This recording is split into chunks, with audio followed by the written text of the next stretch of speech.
성전을 사모하는, 즉 전을 사모하는 열심, 이게 좋은 것 같지만 좋지 않을 수도 있어요. 우리가 교회를 사랑합니다, 주님을 사랑합니다, 이거 두 가지가 같은 것인 것 같은데 아니에요. 보이는 것과 보이지 않는 것의 차이기 때문에 그렇습니다. 보이는 것, 보이지 않는 것, 그러나 두 가지 다 존재합니다. 그렇죠? 우리는 이 역사 속에, 공간 속에, 시간 속에 놓여 있기 때문에 이것이 더 뚜렷하게 보여요. 이것이 뚜렷. 그러나 사실은 이것이 더 뚜렷한 겁니다. 하나님 입장에서. 이것을 숨겨놓고 있어요. 이걸 볼 줄 아는 은혜가 있기를 주님으로 축복합니다. 그래서 이 세상에 너무 집착하면 주님이 안 보여요. 그러니까 이 보이는 것들을 해치고, 보이는 것들을 해집고 보이지 않는 세계로 들어와야 영원한 세계, 천국의 세계에 입성합니다. 할렐루야. 이 보이는 것에서 구약에서는 이걸 성전으로 보여줬어요. 성전. 우리가 성전을 적었다는 말이죠. 성소, 성막, 성전, 그리고 성읍. 이 같은 어떤 특별한 지역, 고정되거나 이동되는 그 실물을 봄으로써 그 성전 중심으로 우리가 움직여야 된다는 거 알아요. 그런데 이게 그림으로 보여주는 그림, 이거는 언어예요.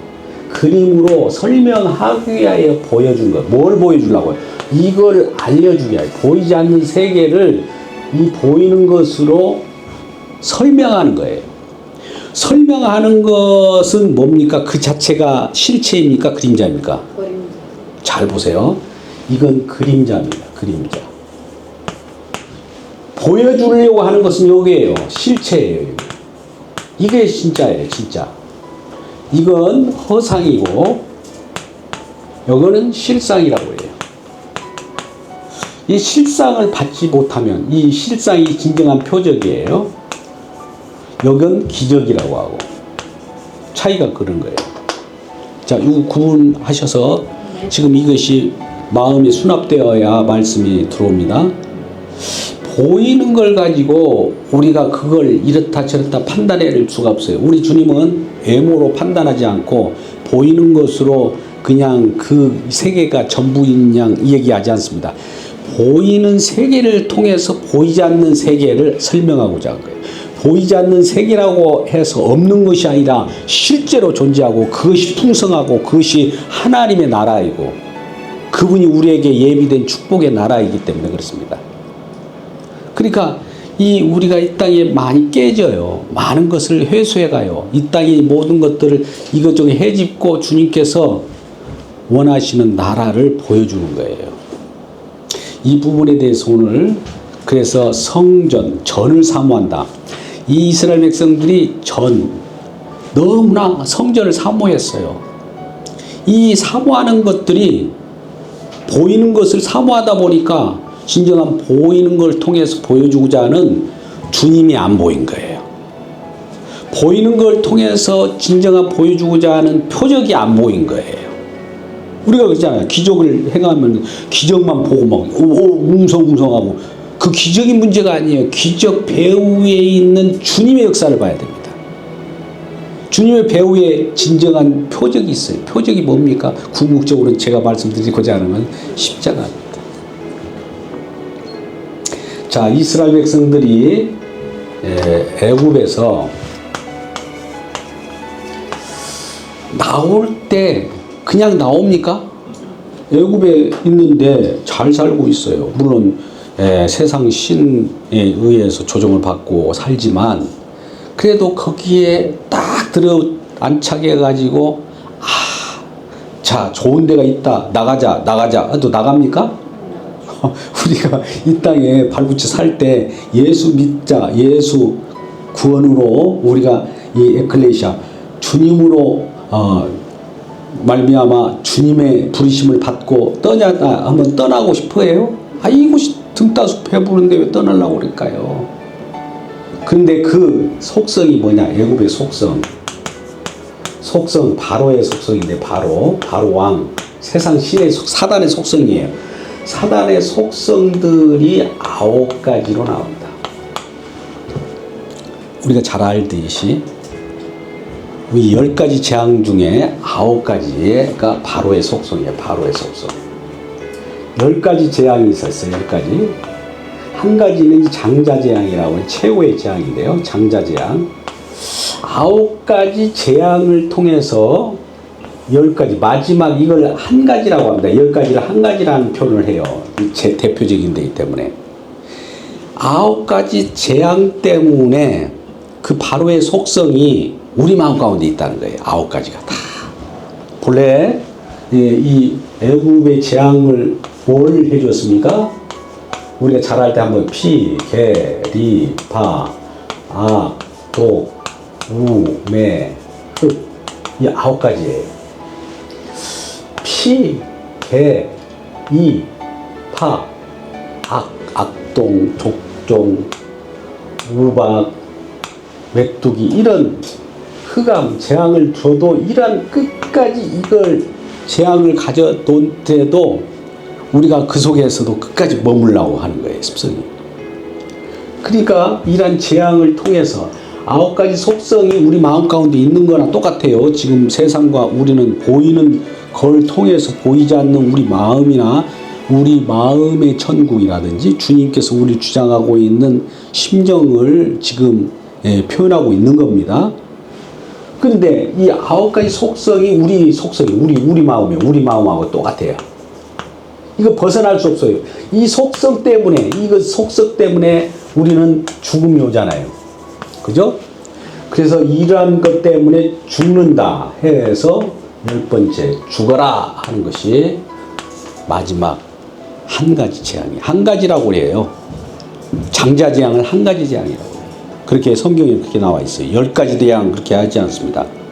9가지 재앙은 그대로 나열한 다음에 마지막 한 가지 재앙이 대표적인 거예요. 그러니까 이런 속성 때문에 9가지 속성 때문에 여기를 심판하는 것이 마지막 재앙이라는 거예요. 이걸 아셔야 돼요.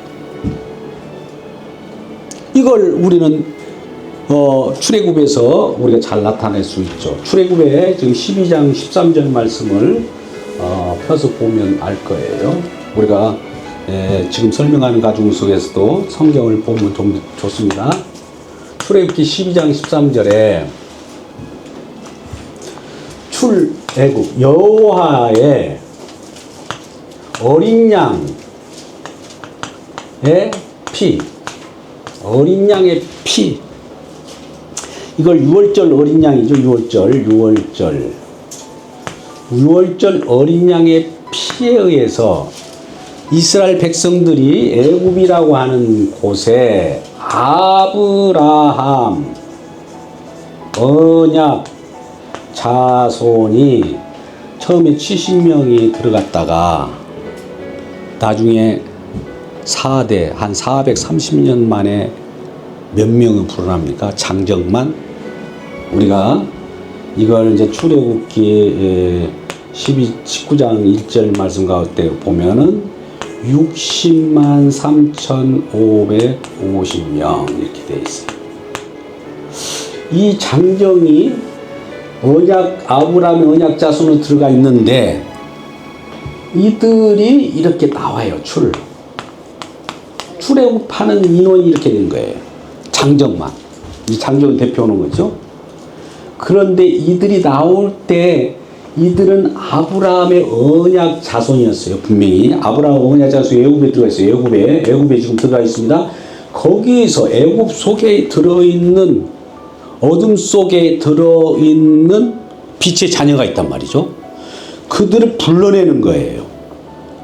그래서 어떻게 불러내느냐 했더니 여기에 그냥 불러내서 딱 이 백성들이 여기 나오는 것이 아니라 어린 양의 피에 의해서 이렇게 자손이 나와요.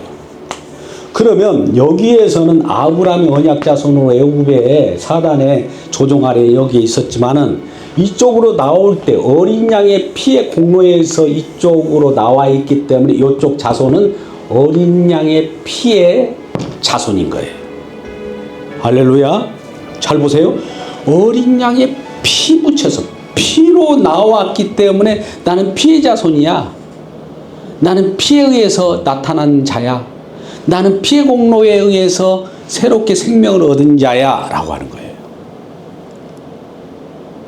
잡히나요? 그림이 잡혀야 됩니다.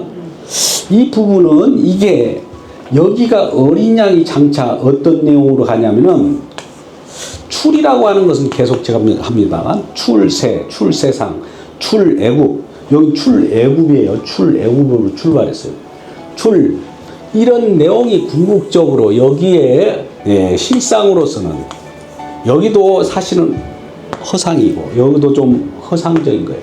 근데 여기 실상으로 어린 양이 누구냐면 예수님이에요. 누가복음 9장 31절의 말씀에는 예수님께서 별세해예요. 별세. 별세 신앙 아시나요? 예수님께서 그 변화산상에서 그 보여주는 것은 별세예요. 세상을 떠났단 말이죠. 떠났다는 것이 뭡니까? 죽음이죠. 죽음. 예수님의 죽음이나 어린 양의 피나 이런 같은 거 아니겠어요? 이 예수님의 죽음에 의해서 만들어진 자손, 이게 진짜라는 거예요. 이게 실상이요, 이건 모형이에요. 그림자예요. 할렐루야.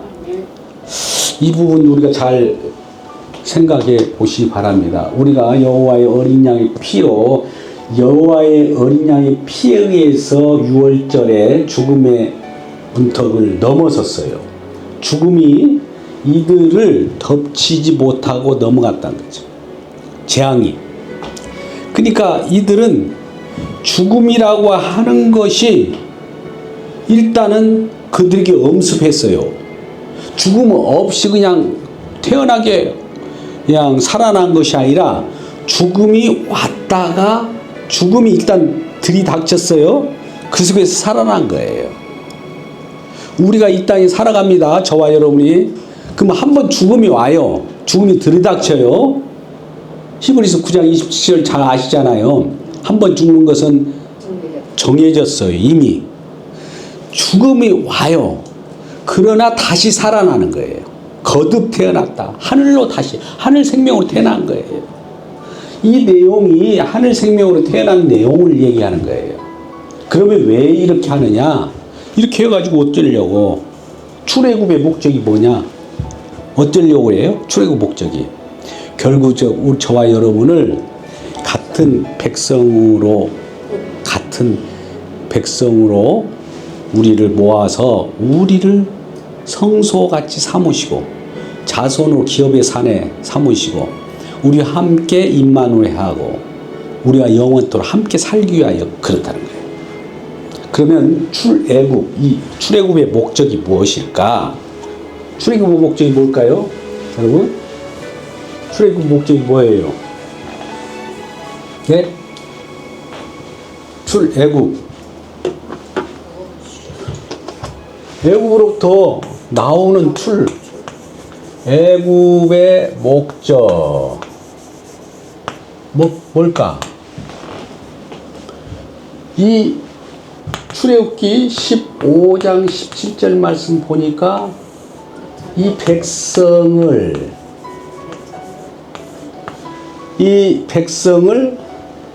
인도하사 기업의 산에 심으려고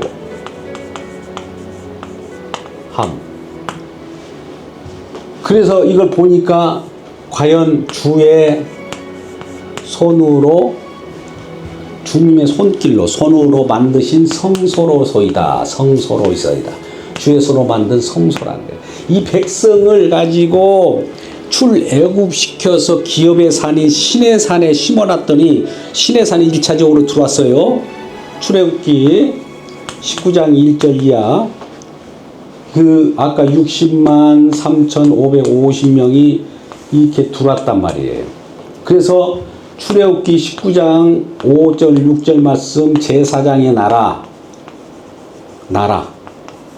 제사장을 통하여, 제사장이라면 제사 지내는 그 제사장의 공로에 의해서 발생된 백성들, 이 나라를 만들어서 이 나라에서 주님과 이 나라에서 이 언약 자손들을 주의 손으로 만든 성소와 같이 여기면서 영원토록 주님께서 그 속에 거하시고, 거하실 뿐만 아니라 그 속에 주님께서 만나주신다. 이 성소에서 만나주신다. 출애굽기 이 부분은 좀 우리가 생각해 25장 8절이나 25장 22절 같은 경우는 이 성소에서 거하신다고 그래요. 거하신다. 우리 주님이 이스라엘 백성들에게 그들을 끄집어내서 성소 삼으셨어요. 성소, 거할 처소. 우리를 처소 삼는다고요. 그런 다음에 거기서 만난다요. 만나주신다요. 거기서 만나주시겠다는 거예요. 그러면 이제 모세를 통해서 성막을 만들어라, 성소를 만들어라 하잖아요. 그 이유는 내가 너희들과 함께 만나겠다는 거예요. 그러니까 우리 주님께서 우리가 만날 수 있는 것은 성소예요. 성소라는 것은 성막이에요. 성막이라는 것은 성전이에요. 결과적으로 보이는 곳에서 구약에서는 만났지만, 여러분, 구약에서는 보이는 성전이에요. 보이는 성막이에요. 보이는 성소에서 만났지만 지금 어떻습니까? 성령이 내 안에 들어왔잖아요. 내가 성소가 됐잖아요. 주님이 항상 나와 임마누엘로 함께하는 거예요. 할렐루야. 이 부분을 생각해 보자고요. 그래서 이 성소에서 나와서 일단 아까 60만 3,550명이 이제 민수기 10장 11절, 그 다음에 우리 이제 마지막에 가나안 땅에 들어가기 전에 인구를 딱 조사해 보니까 이 인구가 거의 비슷해요. 60만 1,750명. 60만 1,750명. 장정만. 그러니까 이 구원받은 백성들을 무더기로 공동체로 놓고 이 공동체를 성소라고 그래요. 주님께서 기업의 산에 심은 내용이라는 거예요. 그래서 이 내용을 우리가 이 시내산에 첫 번째 왔잖아요. 시내산에 왔을 때 여우 제일 위에는 모세가 하나님 만나요. 여 밑에는 대표들이 있겠죠. 장로들. 여기는 백성들이 있어요. 그 뜻이 이런 방법으로, 이건 이제 성소를 삼으시라고 하십니다. 출애굽기 15장 17절 말씀이에요. 이 부분을 이제 성막으로 변해서 이 지성소라고 하는 것이 있어요. 즉기 하나님이 직접 만나는 그 곳. 그리고 그 앞에 성소가 있어요. 그 다음에 뜰이 있어요. 일반 백성은 뜰에서, 대표들은 성소에서, 또 진정한 대제사장인 제사장은 지성소에서 예수를 만나는 뜻이, 이렇게 만나는 내용입니다. 그러니까 이건 기업의 산인 신의 산을 성소 삼은 거고, 여기는 성전을 성소 삼은 거 똑같은 거예요. 이 부분을 우리가 아셔야 돼요. 우리가 성령에 관한 부분들을 지금은 성령께서 저와 여러분과 함께 성령이 우리와 함께 계시기 때문에 이 부분을 알지 못하면 진짜 우리가 구원받은 백성인가? 이거 생각해 보셔야 됩니다. 그래서 이 신의 산에 이러한 성소가 세워진 거하고, 그 다음에 1차적으로 이제 지성소가 돼가지고,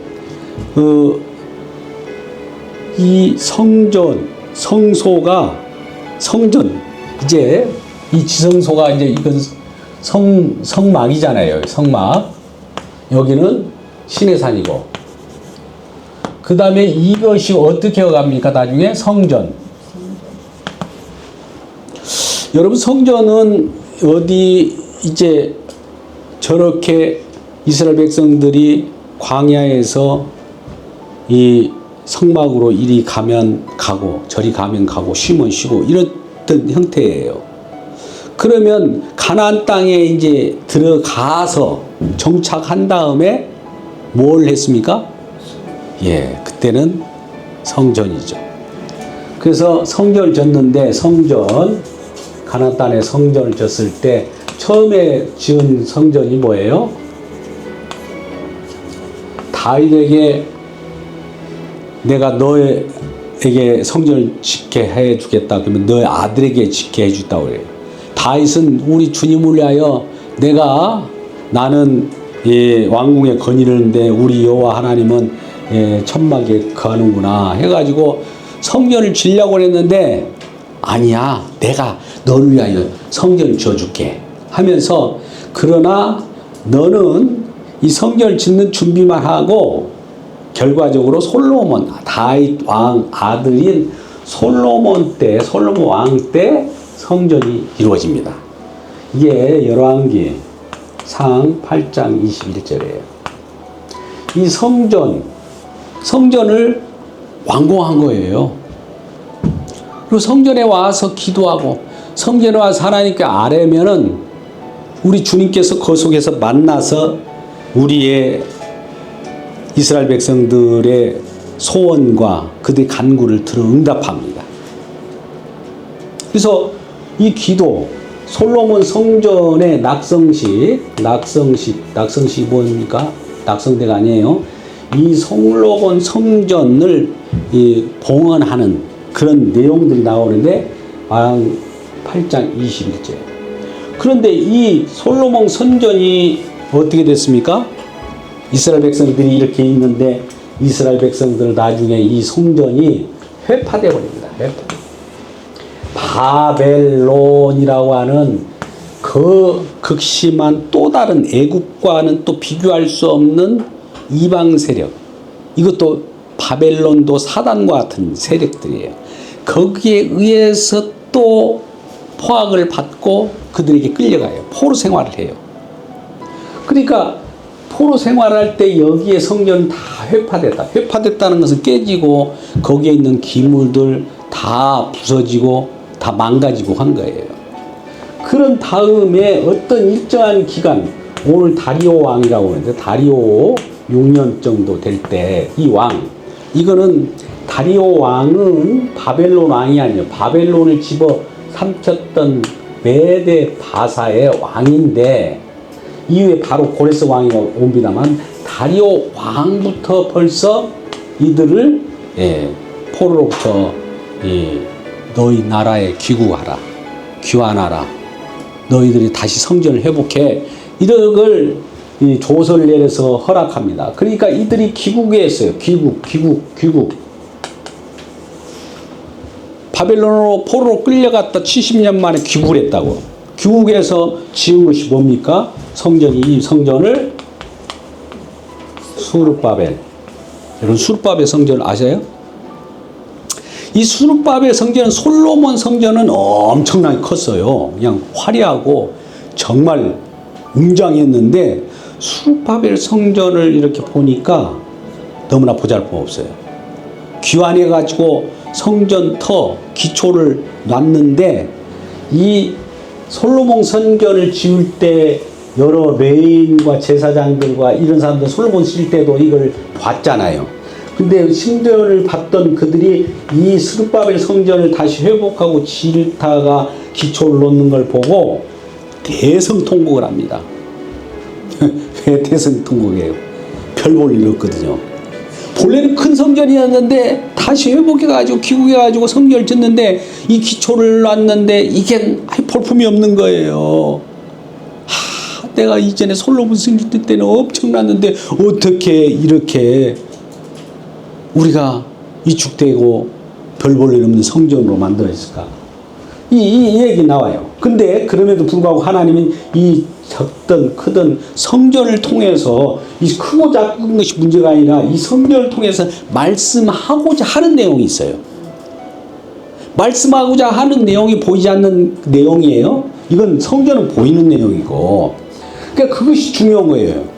그래서 스룹바벨 성전이 이네들이 이제 이스라엘 백성들이 와서 귀국해서 성전을 회복할 때에 성전 졌는데 기초를 삼을 때 에스라 3장 12절 같은 경우는 기초를 놨을 때 대성 통과했다. 대성 통곡.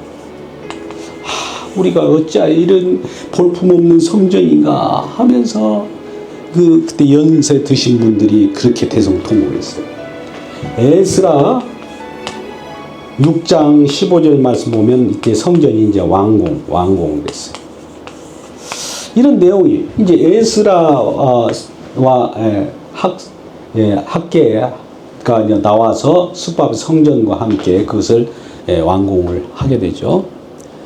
그런 성전이 이제 숫밥의 성전이에요. 지금 성전에 대해서 지금 얘기합니다.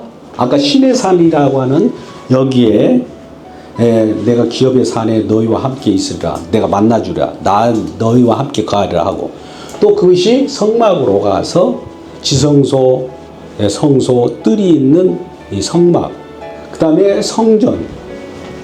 성전도 솔로몬 성전에서 수르바벨 성전으로. 수르바벨 성전에서 그러면 이걸로 끝났느냐? 여러분, 이스라엘 백성들에게 헤롯이라는 왕이 있는데, 분봉왕이죠. 이스라엘 이스라엘의 유대인들의 환심을 사기 위해서 성전을 지어줍니다. 그게 헤롯 성전이죠. 여기서 헤롯 성전. 헤롯 성전. 이건 46년 이상 계속 짓고 있었어요. 예수님 시대에도 성전을 짓고 있었어요. 계속. 웅장하게 짓고 있었어요. 그러니까 이 수르바벨 성전도 별 볼 일 없고 이 가운데 짓는 거예요. 여기다가 다시. 그래서 이 엄청난 이 성전을 짓는데, 이 예수님 볼 때 이 성전을 보면서 많은 이스라엘 제자들, 예수님 제자들도 성전 신앙이기 때문에 성전을 오고 가면서 자기 자신을 뽐내고, 우리 예수님의 제자들마저도 성전에 어떤 자부심을 가지고 있단 말이죠. 우리의 이스라엘 백성들의, 우리의 특히나 우리에게는 이런 성전이 우리에게 주어졌어. 그래서 이 성전에서 이 엄청난 일을 벌이는 거예요. 그러니까 물론 성전은 뭐 하는 곳입니까? 제사 지내는 곳이죠. 근데 그 제사 지내는 본질이 이 피잖아요. 피, 제사 지내는. 이 은혜를 아는 거잖아요. 근데 그것은 고사하고 여기가 뭐 하는 곳이냐면은 장사하는 소홀이 되고, 엄청난 이 이권을 챙기는 곳으로 이것을 만들었어요. 그러니까 이 보이는 성전을 통해서는 우리가 하는 일이라는 거, 보이는 것 가지고 막 우리 장사도 하고, 보이는 것 가지고 뭔가 만들어서 우상을 만들고, 보이는 것 가지고 설명용으로 써야 되는데 그것이 아니라 보이는 그 자체를 가지고 장사짓을 했다고요. 예수님 뭐라고 합니까? 오늘 본문의 말씀처럼 이것을 헐라, 사흘 만에 내가 일으키리라.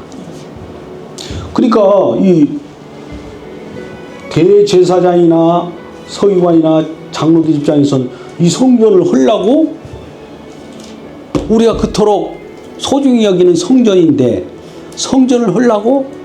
예, 우리 마음이 지금 성전, 헤롯 성전과 같은 그런 데서 장사하고 돈 바꾸고 이권을 챙기고 이런 우리 마음이 여기에 표현되어 있는 거 아니겠어요? 그걸 헐어버려라 이거예요. 우리 욕심 헐어버려라.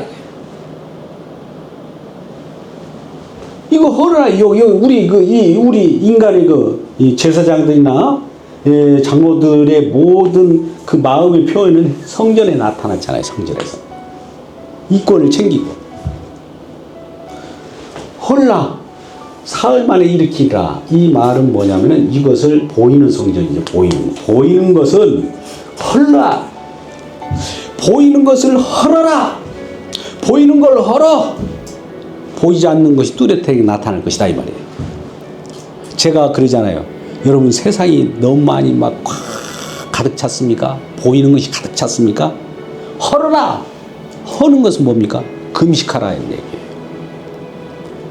우리가 세상이 너무나 크게 보이고 세상 속에서 거기에 막 눌러 앉고 그 짐에 정말 수고스럽게 이렇게 있는 자들은 그 짐을 덜기 위해서는 내 금식, 세상을 먹었던 것, 세상을 먹은 것을 뱉어내라 이게 금식이에요. 심지어 금식은 우리가 이사야 58장에 나오지만 하나님 기뻐하신 금식은 흉악을 풀어주며 긍휼을 행하고 고아를 돕는 거라고 그래요. 왜 그러냐면 내 욕심을 채우려고 막 했던 것들을 반대로 해보라는 거예요. 반대로. 너 마음에 욕심을 비우라는 거예요. 비우는 거 뭡니까? 구제하라고 하고 다른 사람을 억압해가지고 짜해서 내 욕심 부렸던 이런 것들을 끌어내라는 거예요. 할렐루야. 그래서 이러한 성전이 헐어졌을 때 이 마음의 성전이 헐어지면 여기에다가 우리께서는 성령을 보냅니다. 성령. 여러분 보십시오. 이게 굉장히 중요하죠. 여러분은 예수님께서 이 땅에 오실 때 말씀이 육신이 되어 우리 가운데 거하심에 우리가 그 영광을 보니 아버지 독생자의 영광이요 은혜와 진리가 충만하더라. 요한복음 1장 14절 말씀이에요. 말씀이 예수님이에요. 말씀이 육신이 되어서 육신을 우리 가운데 우리와 함께 거하심에 이 영광을 보니까 이렇게 보면 말씀이 이 땅에 오셔서 성전으로 내려오는 거 보니까 그 영광을 보니 독생자의 영광 우리 주님의 놀라운 은혜가 충만하더라. 이 예수님의 인카네이션이잖아요. 진정한 성소가 우리 가운데 오는 거잖아요. 예수님의 성소에서 하는 일이 뭡니까? 이 어린 양의 피가 어떻게 보면 말씀이 육신이 되었다는 건 피가 내려오는 거예요. 보혈이. 피가 우리 가운데 육신 가운데 내려와서 십자가를 지잖아요. 미리 그걸 보니까 독생자의 영광이요 은혜와 진리가 충만하니 그게 은혜고 진리라는 거예요. 여기까지 알기를 주님의 이름으로 축복합니다. 그럴 때 이 예수님께서 이제 요한복음 말씀을 할 때 요한복음 14장 1절 이하에 2절에 이런 말씀이에요. 예수님이 갑자기 어디를 간다고 그래요. 예수님 어디 가셔요? 예수님 제자들이니까 내가 너희를 떠나서 멀리 갔다가 다시 돌아올 때 너희들 위하여 예비한 처소를 예비하여 해놓고 오겠다는 거예요. 그러니까 예수님이 떠난다고 하니까 제자들이 막 어떻게 해요? 불안하잖아요. 근심이 막 생기잖아요. 우리가 함께 있다가 또 어디로 가는 거야? 육신적으로 함께 있다가 그러나 성령으로 함께 하기 위하여 떠난 거예요. 할렐루야. 그랬을 때 이 제자들이 막 불안한 거예요. 그럴 때 너희는 근심하지 말라. 하나님 믿으니 또 나를 믿으라 하면서 내가 너를 위하여 처소를 예비하러 가. 처소. 주의 처소. 주의 처소를 예비하러 가니. 처소가 성소나 똑같아요. 성소를 예비하러 가니. 그때 내가 이것을 다 만들면 와서 너희와 함께 거하려고 할 것이다. 그 때가 온다는 거지. 그래서 요한복음 14장 우리가 잘 알다시피 20절 말씀에 굉장히 중요한 말씀입니다. 때가 되면 이제 딱 다 만들어서 끝났어. 처소를 만들었어요. 때가 되면 예수님께서 이제 우리들에게 말합니다. 너희가 내 안에, 내가 너희 안에, 내가 아버지 안에 있는 날, 그날이 온다는 거지. 그게 뭐예요? 저와 여러분이 성령을 주셔고 성령 받은 날이에요. 성령 받기를 주님의 이름으로 축복합니다. 성령 안에 있다는 것은 우리 주님이 이미 우리와 함께 임재해서 우리와 함께 하는 거예요. 성소 삼아서. 그래서 이 14장 20절 말씀과 같이 우리와 함께 거하며 그 영광을 보니 진정한 말씀이 육신되어 있는 그분이 다시 우리에게 성령으로 와서 우리와 함께 하시는 거예요. 지금은 성령을 받고 너희가 예루살렘과 온 유대와 사마리아 땅까지 이르러 내 증인이 되라. 그러면 성령으로 우리 함께 하는 건 뭡니까? 나 예수 나를 증언해 줘. 나를 높여 줘. 나를 세상의 으뜸으로 삼아. 나를 만주의 최고로 너희들이 받들고 살아가는 것이 너희들의 생명이다. 이렇게 말씀하신 거예요. 할렐루야. 물론 여기에 우리가 에스겔서나 에스겔서 48장 35절에 이 성읍으로 또 여호와 삼마라고 하는 주님 우리와 함께하는 그러한 내용들이 있어요. 우리 주님은 그러한 곳을 원해요. 그리고 예루살렘 성 직접 성읍 이것도 우리 주님께서 보장합니다. 이건 장차 전국을 보장한 거랑 똑같대요. 그래서 이러한 이제 육신이 이렇게 와서 하니까 이런 것은 이제 보이는 것은 이제 필요 없다는 거예요. 보이는 것은. 직접 예수님이 성령이 되어가지고 어떻게 하냐. 성령이 우리에게 임하게 되면 우리가 이제 성소가 되는 거예요. 성소 기억하세요? 우리가 예수님의 성소 하나님이 거하실 처소가 되는 거예요. 성령을 받으면 성령을 이렇게 씁니다. 성령. 그러면 우리가 고린도전서 3장 16절 말씀에 뭐라고 합니까? 너희가 하나님이 성전인 것과 하나님 성령이 너희 안에 거하는 걸 알지 못하느냐? 우리가 성전이라는 거예요. 이 성전은 지금 보이는 성전이 아니라 보이지 않는 거예요. 보이지 않지만 이게 확실한 거예요. 우리 성령이 보입니까? 보이지 않지만 지금도 성령으로 일하시는 거예요. 확실한 거예요. 이 보이지 않는 것이 더 확실하다니까요. 그래서 이 고린도전서 6장 19절 말씀 한번 이거 마지막으로 이걸 펴주시면 좋겠어요. 6장 19절 말씀 보세요. 너희가 주께 받은 바 하나님께로 받은 바 너희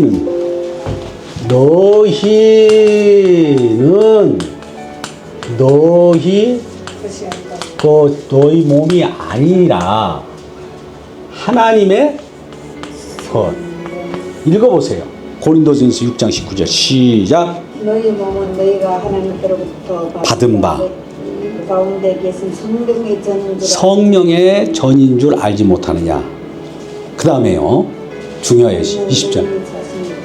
값으로 산 것이 되었으니 그런 너희 몸으로 하나님께 영광을 돌리라. 값으로 산 것. 아까 피값으로 샀잖아요. 피. 6월절 어린 양 피값으로 우리를 샀어요.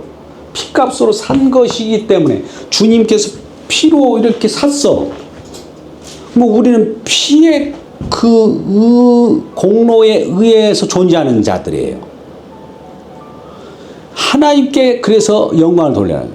피값으로 산 것이 되었으니 그런즉 하나님께 영광을 돌려라. 피값으로 6월절 어린 양의 피에 의해서 존재하는 거예요.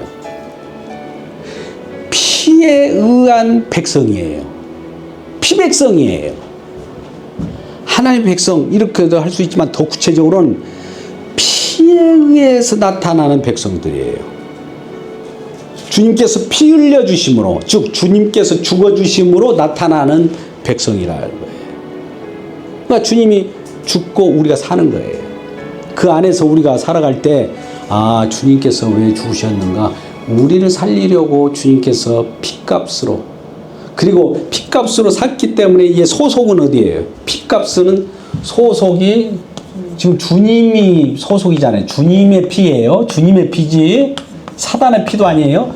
주님의 피예요. 주님의 피, 주님의 것, 주님의 것, 주님의 것, 주님의 소속이 된 거예요.